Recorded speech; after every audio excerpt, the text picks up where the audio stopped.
अब इस बीच खबर है भोपाल से, जहां पर एमपी विधानसभा का आज 5वें और अंतिम दिन सदन में अंतिम दिन है आज, और 21 महत्वपूर्ण मुद्दे।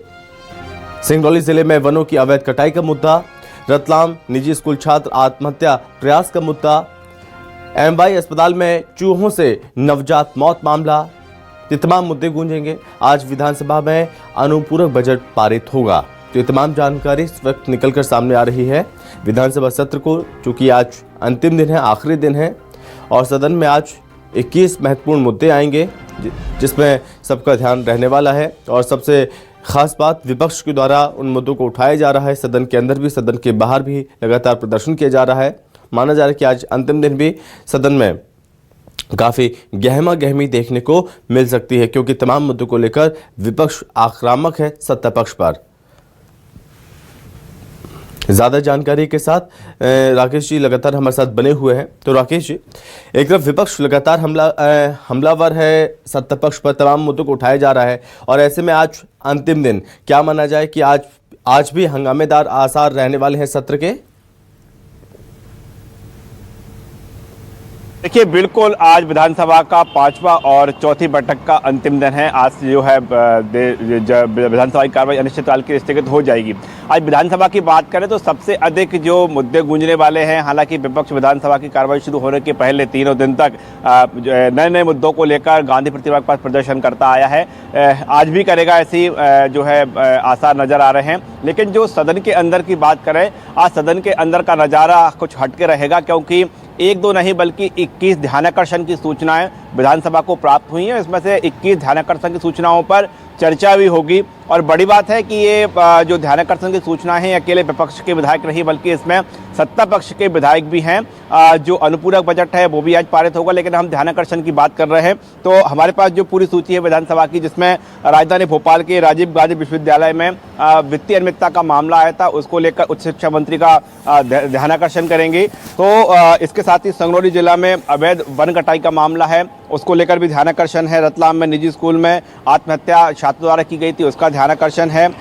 इसके साथ ही हम एमवाई अस्पताल में जो चूहों द्वारा नवजात बच्चों को कुतरने से बच्चे की मौत हुई थी, उसको लेकर ध्यानाकर्षण है। तो हम कहें कि जनता से जुड़े हुए मुद्दों को लेकर विपक्ष और सत्ता पक्ष के विधायकों ने भी ध्यानाकर्षण लगाया है। इन पर चर्चा जब होगी तो जाहिर तौर पर है वही स्थिति निर्मित होगी जो कि कल निर्मित हुई थी, परसों निर्मित हुई थी, और कल विधानसभा की कार्रवाई के विपक्षों ने बहिर्गमन भी किया था। हम अन्य जो ध्यानाकर्षण है उनकी चर्चा करें तो उद्यान की फसलों को लेकर भी जो आरोप है कि बीमा की राशि कम मिलती है, उसको लेकर ध्यानाकर्षण है। दुर्गावती विश्वविद्यालय में कुलगुरु की नियुक्ति पर सवाल उठे थे, तो उसको लेकर भी विधायक ने ध्यानाकर्षण की सूचना विधानसभा को दी है, और विधानसभा ने सूचना ग्रहण भी की है, जिसमें आज जो सदन की कार्रवाई होगी तब ध्यानाकर्षण लाए जाएंगे।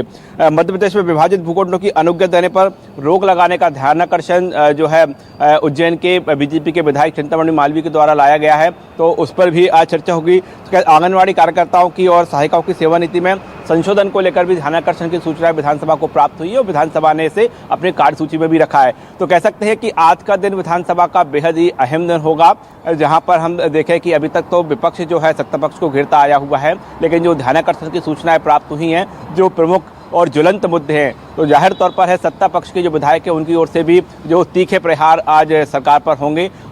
देखना यही होगा कि किस तरह से जवाब दिया जाता है। लेकिन हाँ, आज विधानसभा जो है लंबे वक्त तक चलेगी, क्योंकि ध्यानाकर्षण की सूचना 21 प्राप्त हुई है, 21 ध्यानाकर्षण पर चर्चा होना है, तो लंबे वक्त तक देर तक आज विधानसभा का सत्र चलेगा, और पूरे समय तक सत्र हंगामेदार रहने के आसार नजर आ रहे हैं। जो कि 5 दिन का ये सत्र था, कुल 4 बैठकें। राकेश जी, लगातार हमने देखा सदन में उस तरह से चर्चा क्या हो पाई है क्या? क्योंकि सदन के बाहर जिस तरह से प्रदर्शन किया गया, कभी बंदर बनकर, कभी मौतल पेश करते हुए उमंग सिंघार के द्वारा, उमंग सिंघार के नेतृत्व में, तो क्या 4 दिन कैसे बीते और आज आखिरी दिन है, तो विपक्ष का क्या कहना है कि इस आखिरी दिन किस तरह से आज के दिन को भुनाया जाए?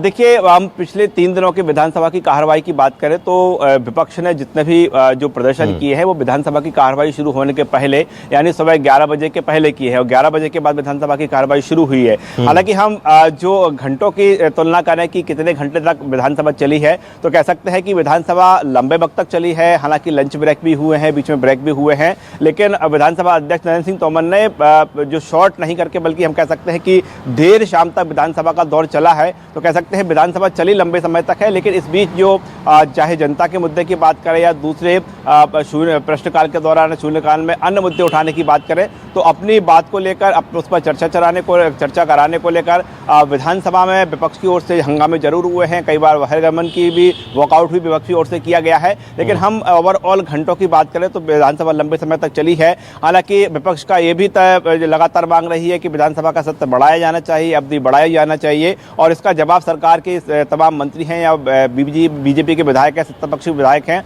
वो यही कहते आए हैं कि जितनी चर्चा होनी है विपक्ष बिना हंगामा छोड़कर सार्थक चर्चा करे। तो कह सकते हैं कि दोनों के आरोप अपनी अपनी जगह हैं, लेकिन विधानसभा के हम जो दिन के हिसाब से घंटों की बात करें तो काफी लंबे समय तक 3 दिन विधानसभा चली है। ठीक है, बहुत धन्यवाद आपका राकेश जी तमाम जानकारी के लिए।